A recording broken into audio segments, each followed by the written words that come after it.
Kirk Cousins' decision-making in Week 8 was so on point.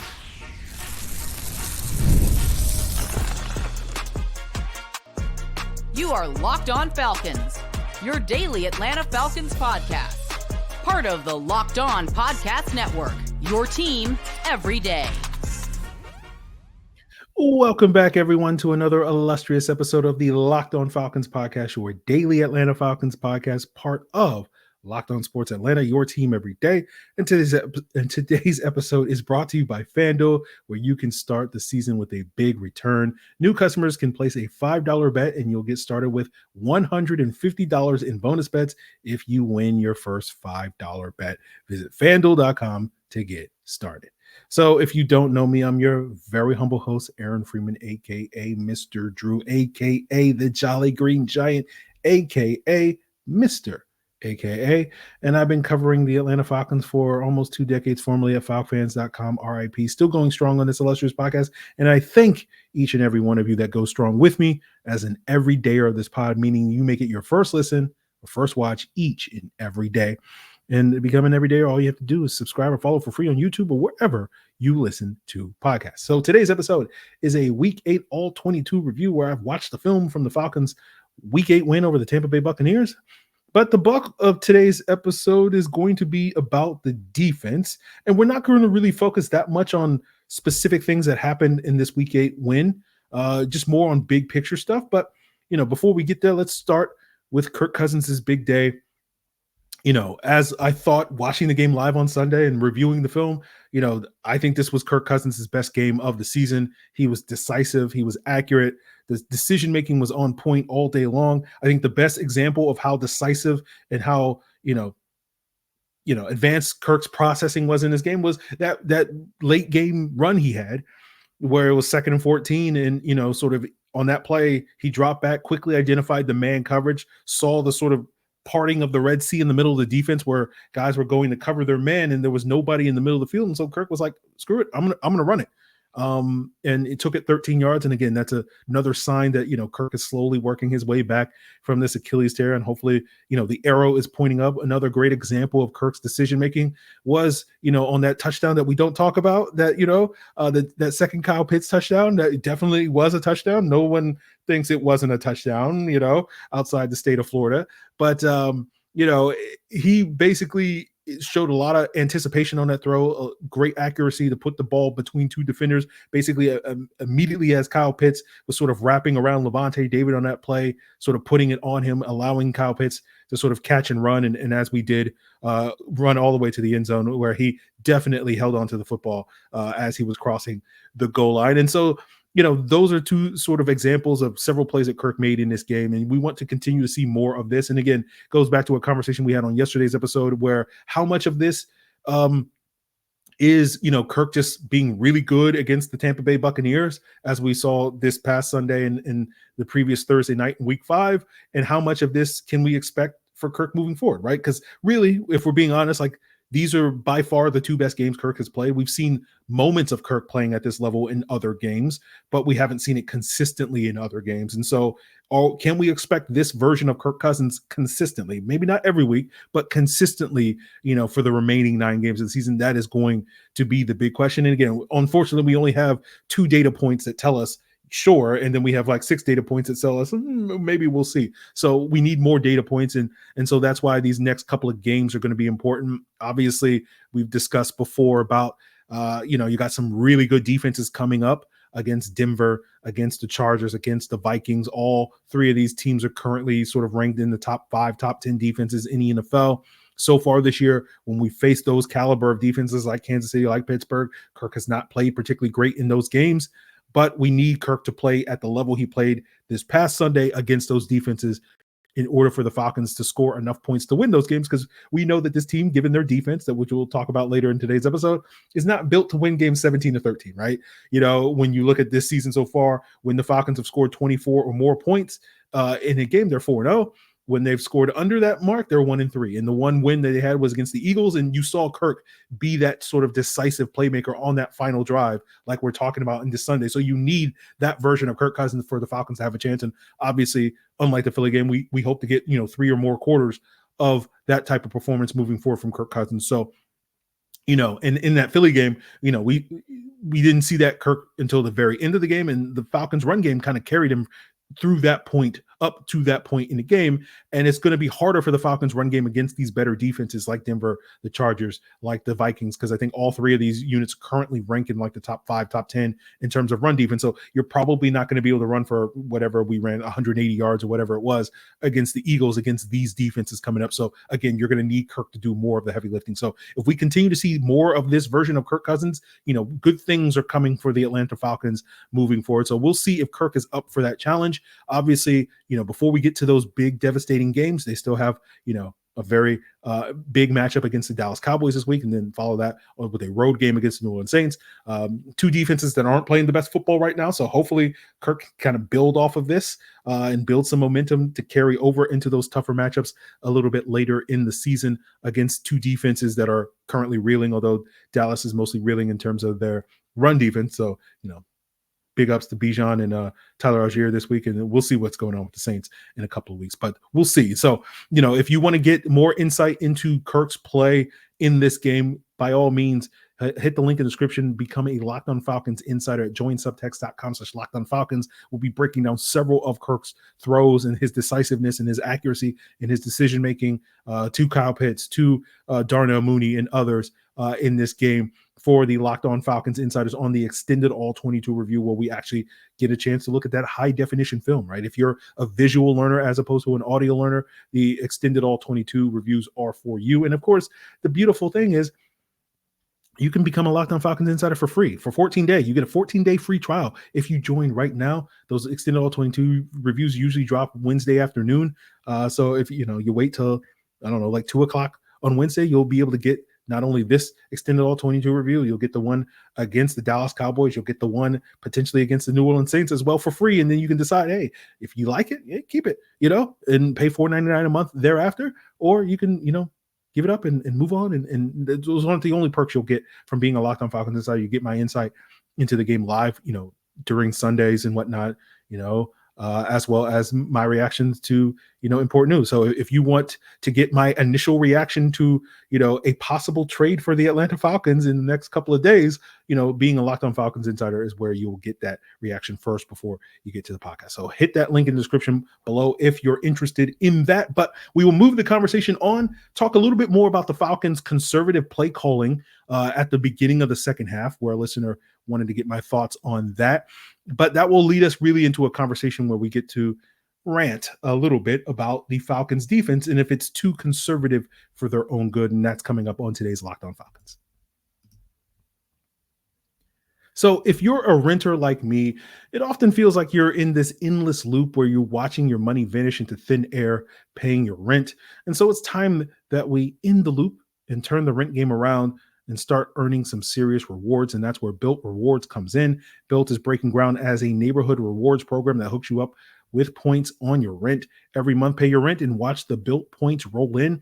And you can use those points to jet off on a dream vacation and put your points towards flight and hotel stays, or you can redeem them toward a future rent payment. They're designed to meet your lifestyle, whatever it is. Earn points by paying your rent right now when you go to joinbuilt.com/LockedOnNFL.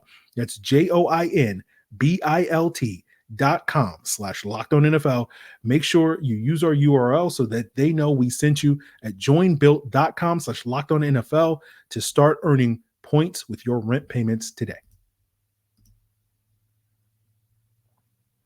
So I had a question on the Locked On Falcons Discord, link in the description if you wanted to join that conversation. We have a lot of fun conversations, talking trash about other people's teams and bad quarterbacks and whatnot, but anyway, check that out if you want to get, us dunking on the Colts for benching Anthony Richardson, link in the description below. But I had one of my Discord, users hit me up asking me a question about the Falcons conservative play calling.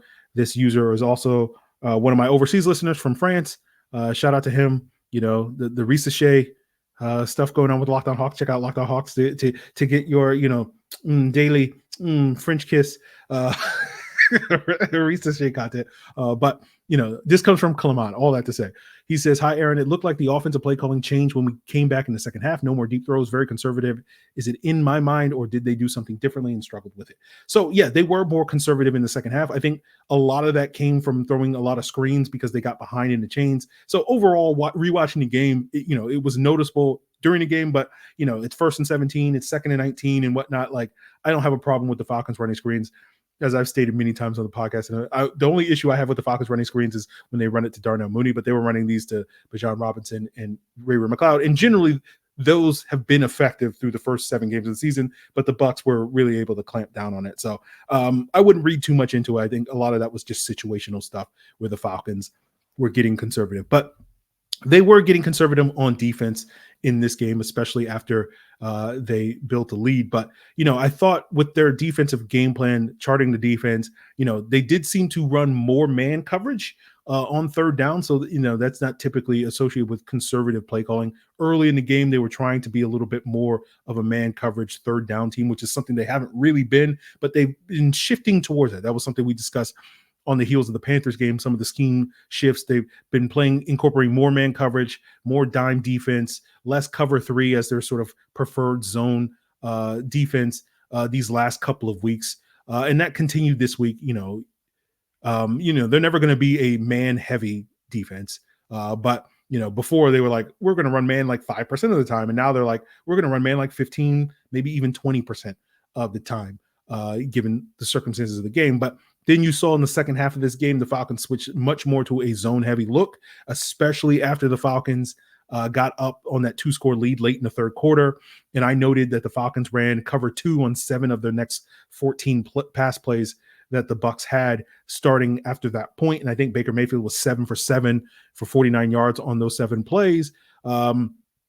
But only I think one of those completions went for more than 7 yards. And so you saw the Falcons basically doing the thing that they've done throughout the season and probably will continue to do, which is the willingness to concede the easy yards and the easy completions underneath and trying to force the Bucs to essentially consume clock at that point, because at that point, down 2 scores going into the 4th quarter, the clock isn't your friend. And while that is, for us watching the Falcons defense, very frustrating to watch teams just kind of matriculate the ball down the field, it was kind of by design. And I don't necessarily have an issue with that design given the circumstances of this game, because you saw the Bucs go on that scoring drive midway through the 4th quarter, went on like a 12-play scoring drive that, cut the lead to 31-26 coming off of the heels of that safety that the Falcons gave up. But that drive consumed like 5 minutes of time. And typically an average drive in the NFL usually lasts between 2.5 to 3 minutes. And so essentially the Bucs, by taking 5 minutes, were losing the possession. And again, that's why the clock is not Tampa Bay's friend at that point in time. And the Falcons, of course, are fine with that, because it's like, okay, well, the clock is in our favor. We have the lead. So if you want to lose a possession when you need basically 2 possessions to win the game, we're fine with that. And so, I've been critical of the scheme, especially, basically a month ago. I don't love that sort of conservative approach to defense. That's just not my preference for a defense. But for me, and I've seen a lot more people critical of the scheme as of late, even though I do feel like the Falcons have tweaked their scheme a little bit, not to any huge degree. Again, going back to the more man and some of the different zone looks that they're doing these last couple of weeks since that Panthers game. But I do wonder, to a lot of folks that did go out during the offseason and watch the Rams defense, and I didn't do this. It was something I promised the Locked On Falcons over the summer, but I never got to it, of doing a detailed breakdown of the Rams defense. But I did watch some of the Rams defense, but didn't get to it as much of it is. But for those of you that did go back and watch the Rams defense, I feel like the Falcons are running the same scheme that the Rams ran the last couple of years. And I don't say all this to be and I told you so, because I'm way too humble to do that. But, this was part of the reason why, I wasn't that high on the Falcons defensive potential this offseason, right? And often made fun of people that were overhyping the Falcons defense and saying these people are on drugs and need to be arrested and whatnot, as a joke. But it was one of the reasons why I wasn't particularly high on the Falcons pass rush going into the summer, where we were talking about on this podcast, talking about it being potentially one of the worst pass rushes in the NFL until the Matthew Judon trade. And then, we thought, okay, well, the Judon trade is going to help this pass rush be functional now. And unfortunately, Judon hasn't lived up to expectations. And so you're now back to where you were, which was probably having the worst pass rush in the NFL, which is where the Falcons are at this point. But like, because I had these low expectations, a lot of it goes back to conversations I had with Locked On Rams host Travis Rogers, as well as Jordan Rodriguez, who covers the Rams for The Athletic back in like February and March. And talking about, sort of the identity of the Raheem defense. And it's, they talked about how it's kind of a bend but don't break defense. It's really meant to complement a high caliber offense. It's not really meant to stand on its own. And so that's part of the reason why, like, I feel like some of the criticism directed towards Jimmy Lake, especially in the last week, given some of his comments that he made about, essentially saying the things that all coaches say, which is like the only stats we care about are wins. He's being vilified for this. I don't think it's particularly fair to vilify him. I don't have this strong, pro Jimmy Lake opinion. I'm generally pretty meh on Jimmy Lake, but it is one of those things where, like, when people sort of seemingly criticize Jimmy Lake, and seemingly it feels like, again, I'm not in all the spaces where Falcon fans are talking outside of, my own Discord and my comment section, but it feels like a lot of people want Raheem Morris to kind of take over the play calling of the defense over for Jimmy Lake. And as I discussed when a listener asked me this like a week or two ago, I basically said, I don't think there's really any incentive for the Falcons to do that, for Raheem Morris to make that choice, because again, they're doing the thing that they want to do, which is win football games. And so without this team going on like a protracted losing streak where the defense is giving up, 40 points a game or something like that, I don't see that necessarily in the cards. And so it gets back to a conversation that you often hear me have on this podcast, which is about expectations. And so like with the defense, where it's just like, I think a lot of the disappointment with the Falcons defense is because people had high expectations and probably should not have had high expectations for this point. And, they're just struggling to deal with being wrong, I guess. And like, I'm not trying to make this about me, but it is personally frustrating to me as someone who has been in these spaces trying to be a quote unquote Falcons content creator for a number of years, and year after year, especially during the offseason, I see, these so-called hype merchants, these people that traffic and hype, pushing this hype and then always being wrong about it. But it like, I imagine again, even though I'm pretty mad on Jimmy Lake, I feel like there's probably a Venn diagram of Jimmy Lake's biggest critics, and there's a lot of overlap with probably a lot of people that spent the offseason hyping up the Falcons defense. And rather than just sort of being like, hey, my bad, I was wrong about, I shouldn't have overhyped the Falcons defense. It's like, oh, no, I'm not wrong. It's just Jimmy Lake is bad at his job. And I just see this constantly when it comes to Falcon fans and some of my fellow content creators. And, sorry for making this about me and sorry for ranting a bit on this, but, oftentimes I get dismissed as this negative Nancy, right? That's where my Mr. Drew alias comes from.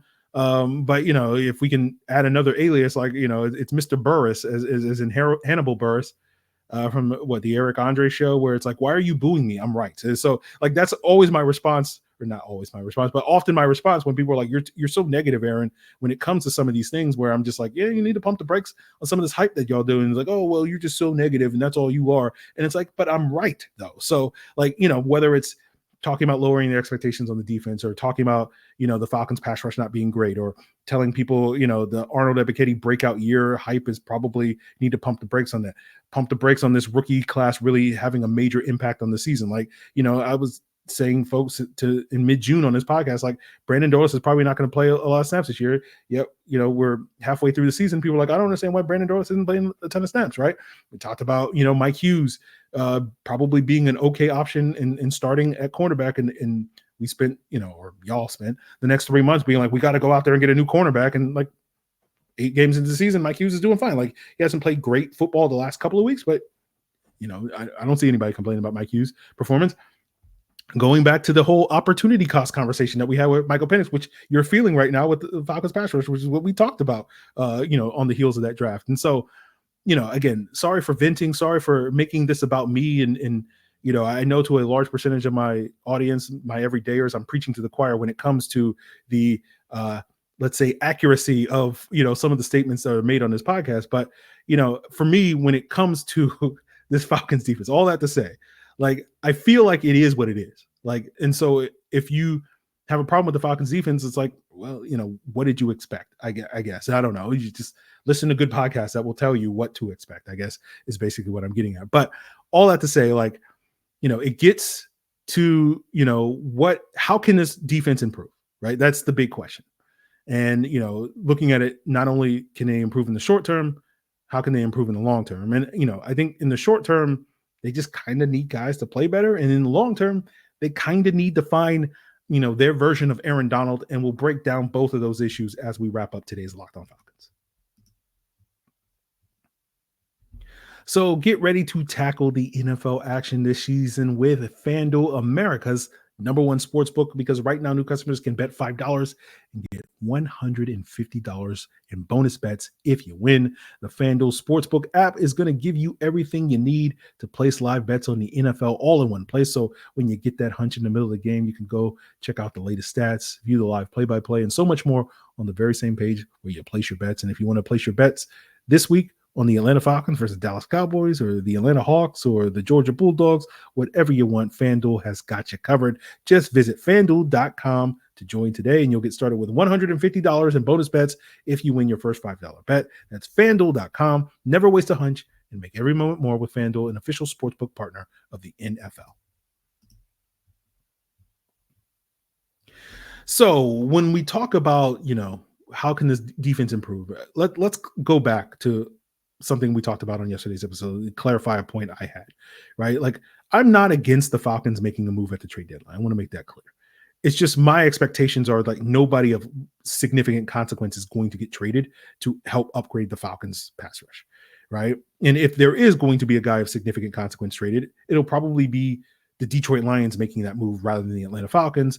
And the Falcons, to me, aren't in the same circumstance that the Lions are in, where they have a lot more cap flexibility than Atlanta does to go out there and get a guy that wants a new contract, like a Trey Hendrickson or somebody like that.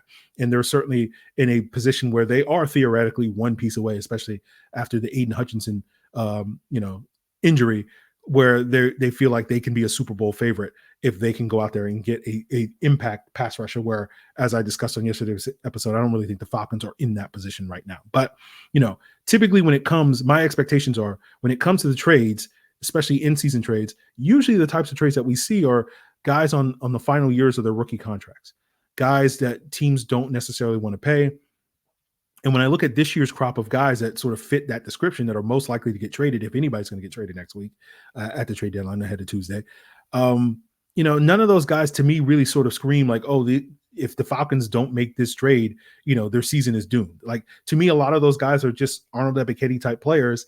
And, two Arnold Ebiketties are better than one, but I don't think adding another Arnold Ebiketie is somehow going to massively change the Falcons defense. Now, if Matthew Judon continues to struggle, yes, I would rather have a second Arnold Ebiketie rushing opposite him, Arnold, the original, the OG Arnold Ebiketie, than Judon at this point in time. But, I feel like, we'll see on that front. But, I feel like for a lot of those guys, like, you're going to have a bunch of those guys hit free agency. And so to me, it's just like, there's no real value to trading for those guys today versus waiting till March to get them, because you're only going to, incrementally move your defense forward. But, I think much is made of the Falcons edge room.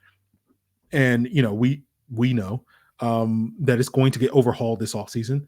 And so, like, I feel like the edge room is definitely more of the long-term concern right now for the Falcons defense in terms of upgrading that position. But to be honest with you, spicy take, but I think the bigger concern in the short term is probably upgrading the interior D-line room. Getting, more beef on the inside of your line, because I feel like the biggest thing hurting you right now is like this team struggles to stop the run at this point in time.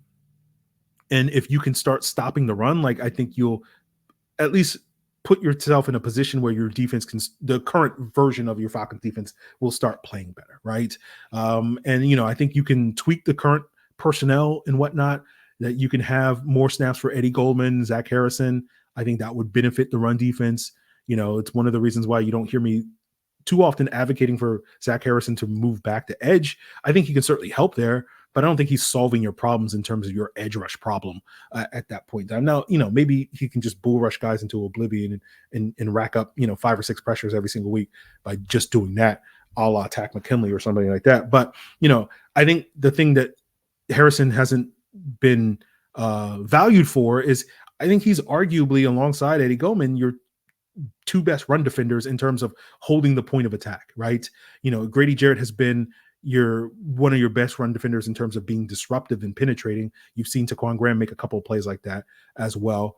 But I think when it comes to just, hey, we just need you guys to hold up against double teams and whatnot, I feel like Zach Harrison and Eddie Goldman have done a better job of that than other guys. And so getting them more opportunities in some of these light boxes that the Falcons are playing, where you're seeing, Grady Jarrett and David Onyemata and TQ and all these guys getting kind of road graded by some of these combo blocks and double teams and whatnot.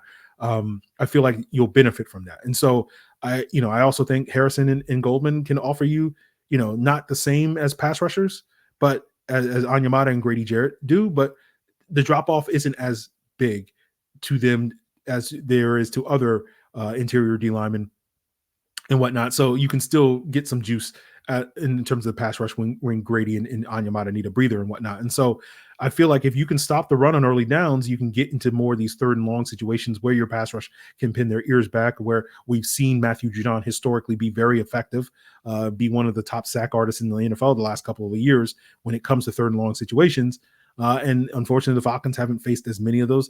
They seem to get better of those situations against Carolina and Seattle. They kind of reverted back to a lot more third and mediums against Tampa Bay and whatnot. And so, I think that can benefit the Falcons in terms of the short term. But obviously with the long-term stuff, I think you just kind of need a dominant player up front. You need an Aaron Donald, right? That's what he was with the Rams in this style of defense. Is very similar to what we had in Atlanta with Julio Jones on the offensive side of the ball, where you often heard me call him the sun. Everything revolves around him. And it can't be understated how impactful having that caliber of player, a literal GOAT, greatest of all time for those unfamiliar, when it comes to those sorts of things. And so I think in order to make this style of defense work, this bend but don't break style defense, this off zone heavy defense, you're going to need to have a devastating pass rush, and you need to have an absolute game wrecker on your front. And, if you don't have that, you're probably going to get similar returns to what we're seeing with the Falcons. And this is similar to what I think the Rams were getting, especially when you look back at the latter part of that 2022 season when Aaron Donald was hurt.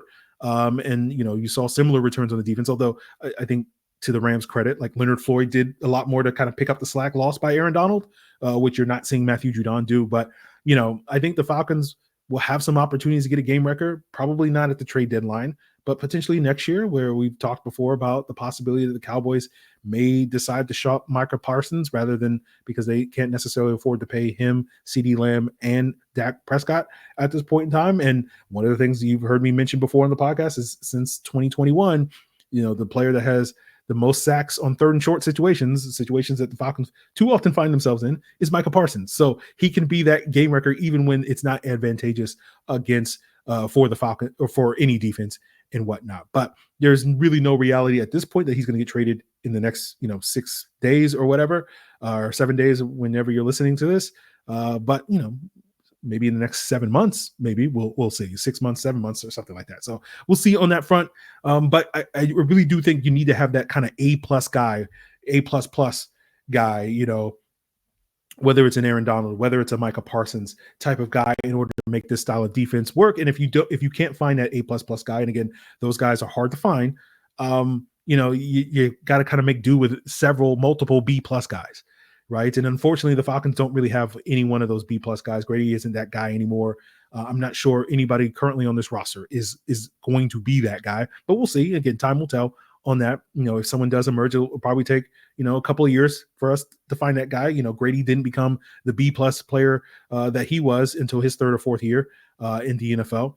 And then, you can argue he wound up being an A- at his peak for a couple of years. But if you need to get 2 or 3 B+ guys, it's going to be hard to do that in one off season. And so that's why, I think it's going to take multiple off seasons for the Falcons to get this thing right. And patience is going to be a requirement. If you're a Falcon fan, when it comes to the Falcons defense, it's going to take probably multiple off seasons for the Falcons to get those guys. But, you're already used to being patient. You're being patient with Michael Penix, right? And as long as the Falcons are winning games, it's fine, right? It's kind of where I'm at, where it's just like, as long as they keep winning games. Now, if they start losing games, then we're going to have a problem. But we'll cross that bridge if we get to it. So I just think, like, at this point in time, it's going to be frustrating. Absolutely. But you just got to be patient and hope that the Falcons figure it out over time or whatnot. But obviously, if they make a big, world shattering trade, we'll be there to break it down. And I'll be like, yeah, I didn't think it was going to happen, but I'm glad I was wrong. So, maybe we can get that karma from August, and hopefully it will go better than so far the Matthew Judon trade has gone for the Falcons, as well as the Justin Simmons acquisition, who has been good, but not sort of world changing at this point in time. So we'll see what's what with that in regards to the Falcons. Tomorrow, you should have 2 episodes, one with Dalton Wasserman of PFF, giving his, the PFF perspective on where the Falcons are at and their trade options, as well as potentially looking ahead to maybe some pass rushers that could solve their problems in next year's draft. And we'll probably have an update on Ruka Roro, and so the Brandon Dorless chomping at the bit. We'll see if his path to success, if Roro's injury is going to be something that lingers multiple weeks or whatnot. And then, of course, we'll be back with a crossover Thursday. So you have 2 episodes coming to your way on YouTube tomorrow, and one on your preferred audio platform, and then that crossover Thursday. So we'll be linking up with Locked On Cowboys to get you guys update on that. So 2 shows coming your way probably in the next 24 hours. Check us out. Continue to make Locked On Falcons your first listen on YouTube or wherever you listen to podcasts. Check out Locked On NFL, 2 shows daily on YouTube or wherever you listen to podcasts to get you geared up for all the other stories involving the other 31 NFL teams. So that is all part of Locked On Podcast Network, guys. Your team every day.